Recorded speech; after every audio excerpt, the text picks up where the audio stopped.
Changed my mind, and I changed my mind because, number one, I never said I was perfect or I had every answer. And when you're not perfect and you don't have every answer, there will come times where you'll change your mind.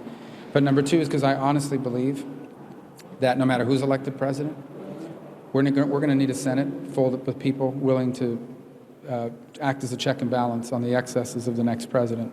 And I think, given the state of this race, we're going to have a lot of that over the next few years. Unless the Democrats have a majority, then they'll give Hillary Clinton, if she were to win, a blank check. So the issues are too great. I went back home to West Miami. We talked about it for a couple of days over Father's Day weekend.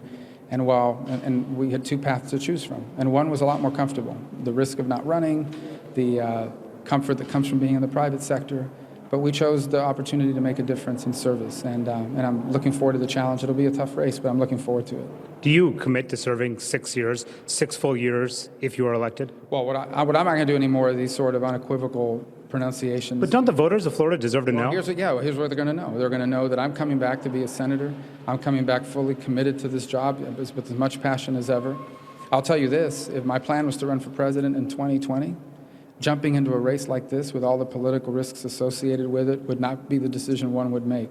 I'm fully prepared to have the U.S. Senate be the last political job that I ever have, and I just want to be the best senator I can possibly be for the people of Florida. So that means you closing the door on 2020? All I'm telling you is if I were running for president in 2020, jumping into this race is probably not the decision most people would advise. I'm coming back to be a U.S. senator and to give my time and energy to ensuring that we have a Senate that can act as a check and balance on whoever is elected president.